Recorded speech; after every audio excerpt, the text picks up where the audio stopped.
It's going to be a whiteout in US Bank Stadium as the New York Giants come to play the Minnesota Vikings. Welcome to Crossover Thursday on the Locked On Podcast Network.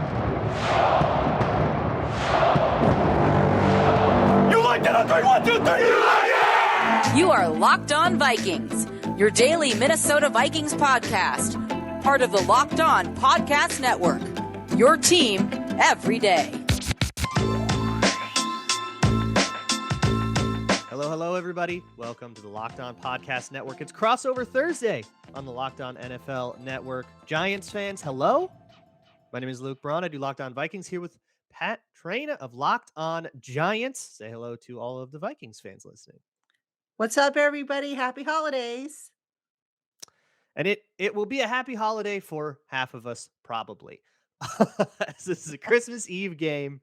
Giants coming into US Bank Stadium in pretty good playoff position, thanks to that win against the Commanders. Vikings, of course, have already clinched their division.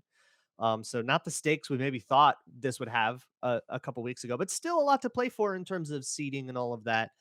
I guess to me, that sort of was going to be the headline. And now I think it's about a couple of these units and can they figure out their business before the playoffs? And the Giants haven't clinched anything yet either. So they still have to win a few more here, or what? One more, or what, is there a clinch scenario They this week? they need they need to win this week and have a combination of Detroit, Seattle, and Washington lose. I think 2 out of the 3 of them have to lose.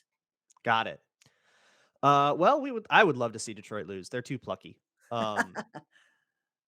So yeah, so there's a lot of stakes there. But to me, I think a lot of this too is about, can the Vikings figure out their business on defense? Their defense has struggled a ton this year. Can they figure out how to make this a unit that's worthy of going into the postseason? And I think kind of the same for the Giants offense. So tell me what's up there. What is going on with the Giants offense? It feels there's, I know, problems with the wide receivers. Are you guys happy with Daniel Jones? Give me the skinny.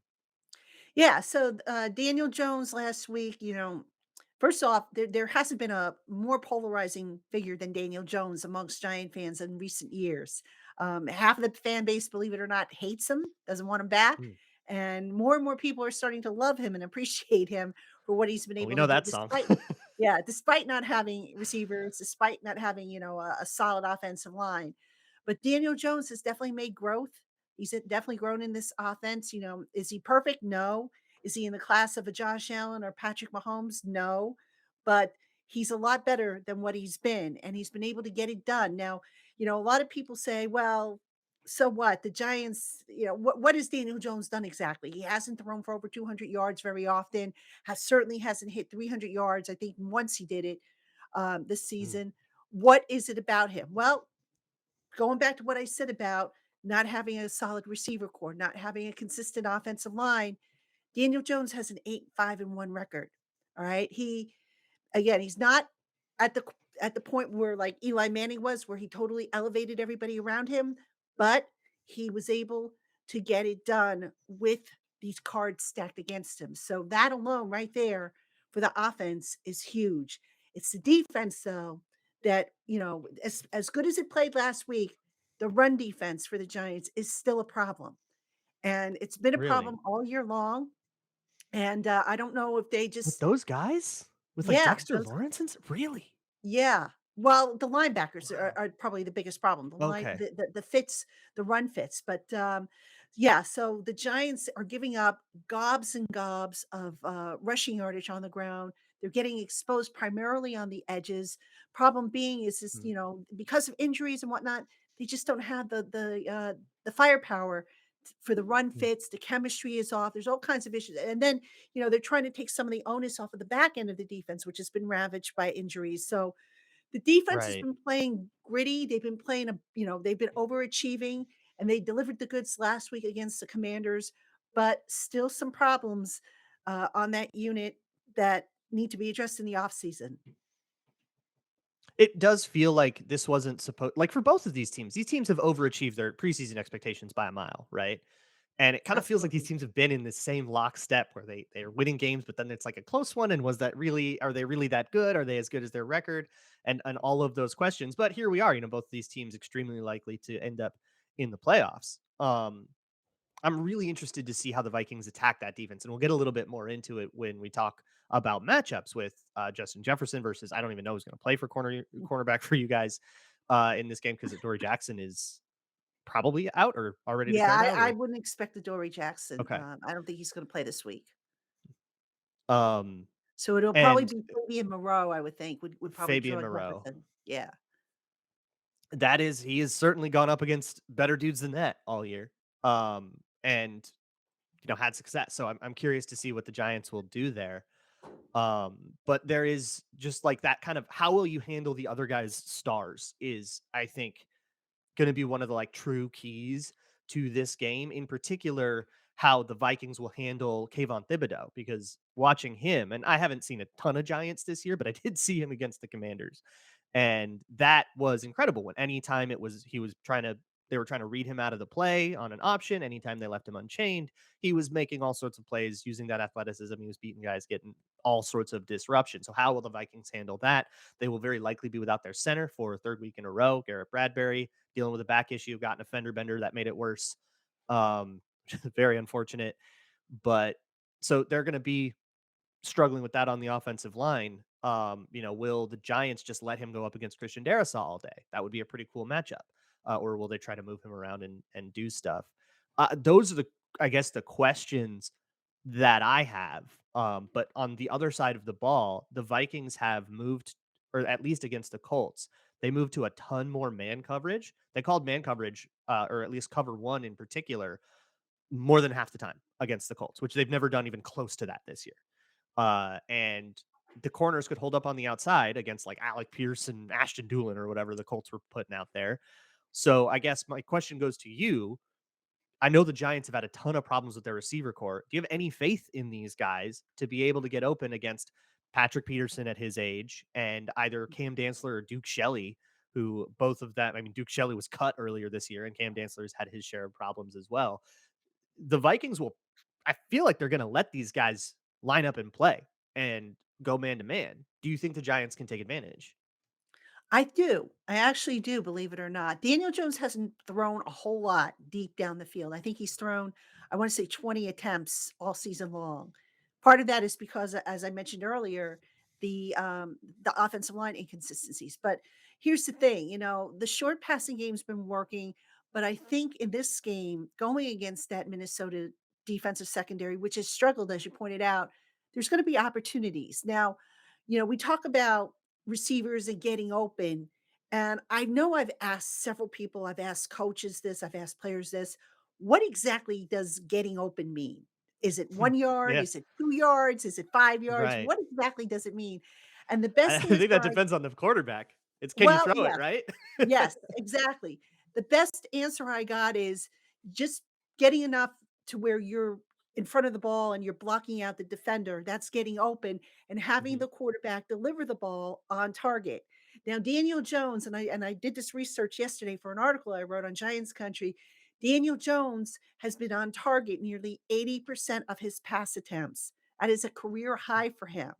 So just even if a receiver gets open 6 inches, if Daniel puts the ball on the money, chances are, that receiver's going to have a good chance of catching it. Now, dropping it is another story Oh because I think boy. his receivers have dropped something like 23 balls this season. Oh, So, putting it on the money is one thing, but the receivers got to do their part and haul it in. oh, 23. That is Something like gnarly. that.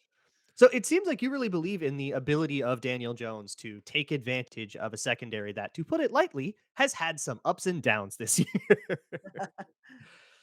Yeah, I think so. I mean, look, Daniel, like I said, nobody's going to mistake him for Mahomes or Allen or Joe Burrow or any of the top quarterbacks in the league. But he's a guy, and I've been saying this all along. He's a guy that the Giants can win with instead of in spite of.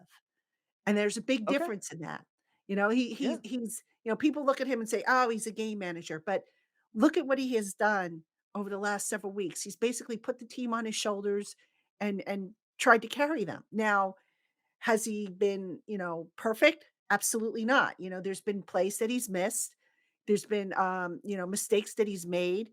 Last week against the Commanders, he went and he took off and maybe channeled some inner Josh Allen and thought he could truck over a defender and thus led with his head and shoulders. And I'm sitting there going, no, no, Yeah, don't do protect that. yourself. You're going to get hurt.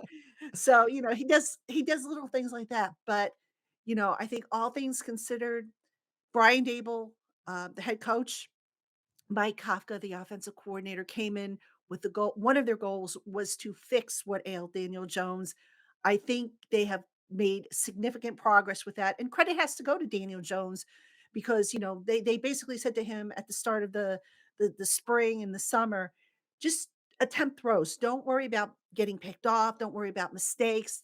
Just let's see what throws you can make and what throws you can't make. And I think that helps set the stage for where Daniel Jones is right now in his development. I'm excited to see what you're talking about there because last time the Vikings played Daniel Jones, it was 2019. It was his rookie year, and it was not that good. So I haven't paid too much attention to Daniel Jones, and I'm interested to see what comes out. All I know is I know him as more of a runner than anything, which is probably really wrong. Um, so let's talk about how some of these matchups will play out then. Some of these wide receiver corner matchups on both sides of the ball. I want to ask you more about Kayvon Thibodeaux. So we'll get into that, and then we'll also get into, of course, at the end of the show, our predictions. This episode is brought to you by Audible. Audible is releasing a slate of new football podcasts we're sure you're going to love. One of them is called The League. It's narrated by Richard Sherman and Taylor Rooks. It's an 8-part docu-series about some of the most bizarre, inspirational, and unlikely stories connected to pro football. Untold stories from the 1940s all the way to now. One bonus episode that is available at Locked On NFL is called The Way of the Cowboy, the story of the 1977 Dallas Cowboys. Just skip the part about the NFC Championship. They brought in Bruce Lee's protege to teach their defense martial arts, which ushered in a new approach to the way the league trained. So head over to Locked On NFL for that bonus episode or catch the full series wherever you find your favorite podcasts. Audible, get in the game. Thanks so much for making Crossover Thursday, brought to you by Prize Picks. Of course, Prize Picks is daily fantasy made easy. Just pick 2 to 5 of your favorite players, whether they'll do better or worse than their Prize Picks projection. You can win up to 10 times your money if you're right, and you can get a 100% deposit match up to $100 with promo code Locked On at PrizePicks.com or on the app. Pat, let's talk about some of these matchups, and I'm very excited about the possibility of Kayvon Thibodeaux versus Christian Darrisaw. So my question is, A, how do they use Thibodeaux? Do they move him around, or is he the kind of guy that lines up in one spot, goes up against the same guy all day and sets him up and knocks him down? And how does he deal with particularly strong tackles? Because that's what Christian Darrisaw is. He's a very strong guy. He's got plenty of mobility as well. He's been playing at a totally elite level. Um, but he's in particular, once he gets his mitts on you, he can throw you out of the club like your DJ Jazzy Jeff. Um, so how does Kayvon Thibodeaux hold up to that kind of play, if he even will, or is he going to move around the formation a whole bunch and go up against our backup center all day? Yeah, so I think what Wink Martindale, the defensive coordinator, tries to do is he tries to get the advantage in matchups. So if that Okay. means moving guys around, he will do that. Ideally, you'd like to kind of have the same guy going up against the same guy, but excuse me, that's not practical in an NFL game.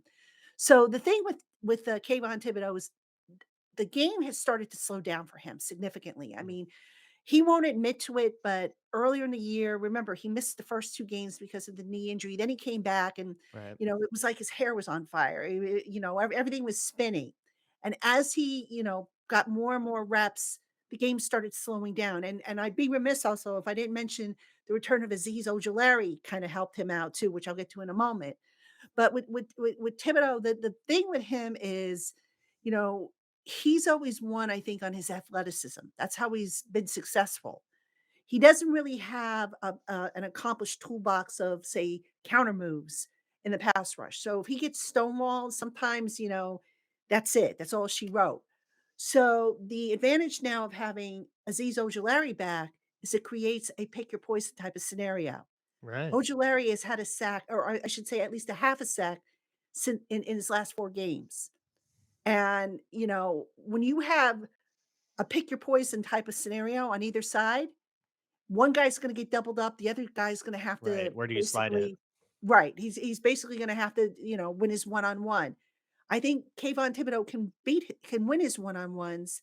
Um, he's starting to develop counter moves. They're not quite, where you want them to be, but look, the promise is there. The ceiling for this kid is sky high. And, like I said, having Ojulari in there, and then you throw in Dexter Lawrence and Leonard Williams up front who are pushing the pocket. The Giants haven't had this good of a pass rush in quite some time, and hallelujah, because that's how they won the Super Bowls, the 2007 It's Super Bowl, 2011 Super Bowl. They had a deep pass rush, and they got it done. go back to what was it, 90? The Bill Parcells year was, I mean, like Lawrence Taylor and stuff, right? Go back all Yeah, the way. '86 and 1990. Lawrence Taylor, Yeah. that was another good pass rush. I mean, look at the history of the Giants Super It's like Bowls. the They've all identity. It's what I had think good of when I pass think rush. Giants. Yeah. So, Um, absolutely. well, sounds like Andre Patterson's doing a pretty good job over there then.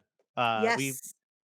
we loved him over here. I mean, it was Yeah. time, like we had to clear out the whole staff, but certainly no hard feelings. I love Andre Patterson. It's interesting. The Vikings on their offensive line, the tackles are the strong point. I mean, those guys are bookend, and it's the interior where we've had most problems. Although Ezra Cleveland's had a really solid year. Rookie right guard Ed Ingram is coming along. He's definitely had his ups and downs. And of course, we got backup center, and Garrett Bradbury is famously had his issues throughout his career too. But Christian Darrisaw, I think he should be an all pro. Brian O'Neill, all very good, I guess, team this year. So I'm curious to see if that is the matchup or if the Giants just say, nope, we're just going to make Austin Schlottman's day the worst day in the entire world. You want to flip to the secondary though? What is the one? Is there like a wide receiver corner matchup you're super looking at up to, Oh, or yeah. anything else? Oh, yeah, absolutely. Justin Jefferson versus I think it's gonna be Fabian Moreau. Well, the Nick shadow. McLeod is the other, cornerback for the Giants. Dory Jackson is probably not gonna play this weekend. He's still coming off of that knee, issue that suffered on Hmm. a ill-advised punt return, which Yeah, seems like drives me y'all are pretty mad crazy. about that. Yeah, it drives me crazy. I'm old enough to remember Jason Sehorn, and I realize you can't coach scared, but, you also gotta coach smart. But anyway, so the starting corners should be Nick McLeod and Fabian Moreau. I think Moreau, who's been around a little bit longer than Nick McLeod's gonna draw Justin Jefferson. That matchup worries me. Jefferson is just so Hmm, good. He's such a good route runner. He's so shifty and elusive, and he just does things that you think your eyes going to the left, and all of a sudden he's going to the right, and he's just right. so tough to defend. And I'm curious to see if the Giants bracket him with coverage. Do they put a safety over the top? Because Moreau has been kind of up and down with his coverage. A couple weeks ago, he got toasted by the Eagles. Um, he had Terry McLaurin going back a couple weeks before that, who absolutely burned him. So I'm thinking the Giants might go with bracket coverage. Now, that then leaves Adam Thielen to do Hmm. his thing. I mean, so I talk about pick your poison. And I think the Hmm. Vikings have 3 very good receivers there, and it's like, okay, which one do we as the Giants double up? I think it's gotta be Jefferson, and you gotta take your one-on-one chances maybe with the rest of them. Right, and you could even try the Belichick way, which would be to put like Fabian Moreau on Adam Thielen, and then have Nick McLeod do the bottom part of the bracket because he'll have the safety help anyways. Maybe you do it that way. I don't think we've seen. I don't think since maybe Chicago, which barely knows how to walk, have we seen somebody just like take Justin Jefferson on. I mean, even the Jets didn't do it. They have Sauce Gardner and DJ Reed, a couple of great corners, and even they had safety help over the top of him all the time. It's just the treatment that he gets. And the Vikings have started to even like bank on this by designing concepts that require Justin Jefferson to like clear out a safety that, rely on if that safety flows with Jefferson, this should be wide open leak and stuff like that.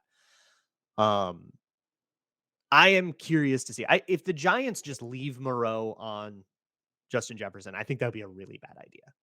Yeah. At least give him some safety help and make the Vikings scheme some stuff open. I also just want to shout out KJ Osborne, who got like 140 some yards against the Colts and was really the spark to that big comeback that I'm sure everybody watched. Um, he coming out of the slot or not coming out of stacks and stuff, he's been no slouch as well. And that banged up secondary, I'm hoping for my sake that the Vikings can find a way to really victimize it, especially if Wink Martindale wants to blitz a lot, which I know he's Wink Martindale, like that's what he's known for. but that's going to leave one-on-ones on the outside. And I feel like that might be a key to this one is can the Vikings kind of pick up those blitzes? Because if they can, it's going to really expose that like kind of soft underbelly in the secondary. Um, what about on the other side, though? Who do you think threatens this Vikings secondary the most? The Vikings will probably put their corners field and boundary. They'll have Patrick Peterson on the boundary. Um, Whoever else plays, we're not quite sure if it's going to be Shelley or Dantzler on the field side. So you will know where that corner is. You can put whatever wide receiver you want out there on the lesser of the two cornerbacks. Who is it? Slayton? Is it putting Slayton in the slot? How do you think the Giants will attack? I think if they're gonna go deep, Slayton is their best option. He is their Okay. deep threat right now. Um, when he is on, Slayton can actually be pretty good, but he's inconsistent. He had a drop last week. He's had a couple of long receptions that have looked good. I mean, I like Slayton. Slayton is a kid who has been through a lot. You know, he had to take a pay cut at the start of the season. There was Mhm. some question as to whether he would even be on the roster, and here he is. He kept his mouth shut, showed up, went to work, always accessible, just the sweetest person. And just, he takes care of business. And I respect that in him. Um, that said, I think if the Giants had had their original plan or, of Kenny Galladay and Sterling Shepard and Kadarius Tony, I don't think Slayton would be seeing a whole lot of balls thrown his way. And Mm, we know the story, what happened with Galladay and Tony and mhm. Shepard. And here we are. The Giants are in a position to where they desperately need to upgrade the receiver position. But Slayton right now is their deep threat. Richie James is probably more of their slot guy. He's a guy who can be very shifty. And oh, what a comeback story by him, by the way. A couple of games ago, after I think, yeah, week 8 it was when he had the two fumbles. Everybody Mm. was ready to throw him to the curb, because they were like, he's a bum. He can't hold on to the ball. What good is he? Richie James went back to work, and last week, I think he was the receiving yardage leader for the Giants. And this is what he's been doing all year long since signing with the Giants. It's just putting his head down, going to work, and showing the coaches that he's worthy of snaps. So I think you see Richie James in the slot. Darius Slayton will be outside. And then I would think Marcus Johnson and Isaiah Hodgins is a guy who I really like, and he's somebody that the Giants picked off the scrap heap. I think he was with Buffalo prior. Came in and he has developed into a nice outside potential deep threat for the Giants. So those are the guys I would say keep an eye on and where I think they're going to line up. Yeah, that could be just like enough of a threat. I mean, we've got Duke Shelley picked off the scrap heap as well. So this could be where the tipping point of the game is. But we should probably get into those predictions. Last I checked Bet Online, I'll check it again real quick here. But last I checked Bet Online, it was the Vikings favored by 4 points. So we'll check on that and we will do our predictions coming up. This episode is brought to you by BetOnline. BetOnline.net is your number one source for sports betting info, stats, news, and analysis. Of course, you can bet on stuff like Vikings Giants. You can take props for Vikings Giants. We'll talk about those tomorrow. You can bet on bowl games, basketball games, hockey games, whatever strikes your fancy. Even bet right in the middle of an event live as well. Head on over to BetOnline, the fastest and easiest way to get your sports betting info. BetOnline, where the game starts. Also, a quick word about the holiday season. Don't drive high. That's something I shouldn't have to say, but you shouldn't do it. Driving high is just the same. It's dewy no matter what, and you are not as slick as you think. Everybody can tell when you are high, and driving under the influence of marijuana in particular can slow your response time, change how you perceive time and speed and even distance sometimes. It's super dangerous. It is driving under the influence, and you're going to get in just as much trouble. Drive high, get a DUI. Paid for by NHTSA.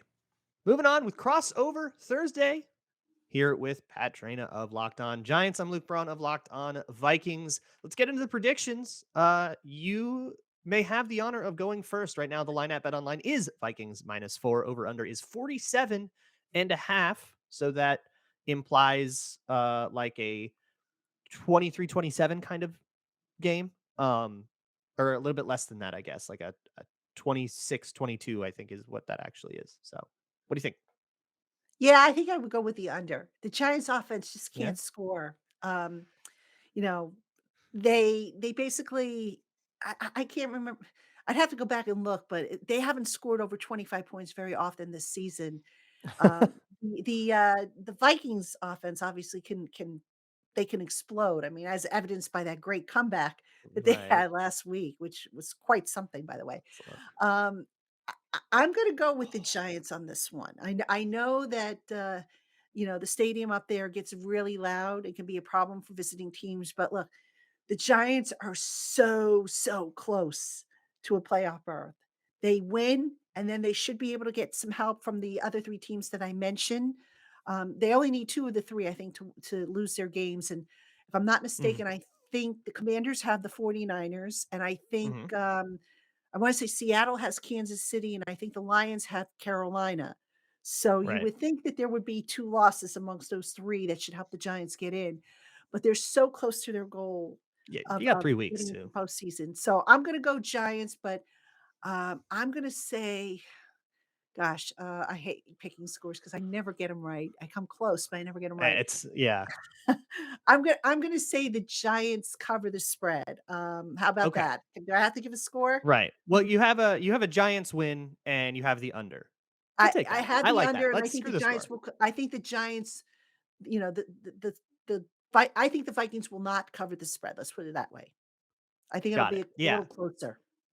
So I am going the opposite way here because as much as Darius Slayton has progressed in all the stories and Isaiah Hodgins and all of that stuff, I think the Vikings defense may have figured out a way as long as you don't have stud receivers. And this is not the team that's going to present that challenge. So I'm going to go with the Vikings win. Over unders a little bit tough because the Vikings have hit their overs a lot this year because that defense has been so bad and they've let people in. Here's what I tell every fan base. If this game starts out catastrophically for you, if couple drives, you're down 14-0, bad first quarter, that kind of thing, don't turn that dial because anything can happen in a Vikings game. They let the Bears come back from 21-3 earlier in the season. And by the way, just because you mentioned it, I did look up the Giants season here. They haven't scored more than 24 points once this season, and that was the London game against the Packers. Otherwise, 24, which was 27. That's the most. Mhm. So yeah, struggling offense. If the Vikings have figured out their defense with this man coverage thing, I think that can work. I'll still take the over just because of precedent. I'll give it one more game of this man coverage thing before I fully buy into it. But also because of the problems in that Giants secondary and Justin Jefferson and Thielen and Osborne, it just feels like the way that these Giants are built. I just like the way they match up with my Vikings. And Kayvon Thibodeaux coming off the edge is going to be the hardest thing for him. And so that's going to take him out of where he's most used to being. And like for the Giants to find a way to win, they're going to have to work a little bit harder than they would against teams that are structured differently, like, teams with problems at tackle, but a good interior, teams, with maybe a good running game but less of, good outside receivers, that kind of thing. Um, the Vikings run game has struggled a lot though. So the problems you've mentioned in run defense, they might not come to fruition. So that I think might be one thing that does favor the Giants, but I'm gonna say over. Vikings win, Vikings cover. I'll just go fully opposite, and we'll see how it plays out. Absolutely. I mean, they're coming off of a big historic, uh, comeback from behind Hmm. win, and let me ask you something before we wrap up the show. How have they responded in the days after that? Are they still riding that euphoria, or are they, have they put their nose to the grindstone? Because the Vikings, even though they're in the playoffs, they have an opportunity to make ground on the Eagles or to at least stay pace with the Eagles for Maybe that number 1 if he's seed. hurt, if Hurts is hurt, yeah. They kind of learned this lesson when they beat the Bills. That Bills game, you might remember, the crazy game. That was the emotional high. They were riding that for like 3 days, came out totally flat, and got absolutely shellacked by the Cowboys, 40-3 the next week. This one, the feeling is different. It was euphoria in the locker room after the Bills. And it was this sort of disbelief, this surrealness. People who covered the Minneapolis Miracle said it felt like the locker room after that, where you're like, oh my God, how did we get away with that? And just this total ecstatic thing. This one was more emotional. It was just like the vibe was we all just believe in each other so much, and you had guys getting choked up in the locker room afterwards. It was a little bit more subdued. And it was more about like, gosh, this look at this special group. I love you guys so much. And it was like bringing everybody together. I don't know if that means a worse or a better hangover, but it certainly is different. Um, but hopefully they've learned that sort of emotional hangover lesson the last time they won a completely insane game that everybody's going to talk about for years. Hey, Yeah. we'll see which one of us is right. If you want to, I always tell Vikings fans, go listen to Locked On Giants, go listen to the whole week's worth of it. Giants fans, come on down. You're welcome to come hang out as well. Go get the scout on, right? Get yourself nice and informed so you can talk circles around all your buddies on, or your family, I guess, on Christmas Eve when this game will be played. Thank you so much, Pat Traina, Locked On Giants. I'm Luke Brun, Locked On Vikings. See you next time on the Locked On NFL crossover, brought to you by Prize Picks. See you next time.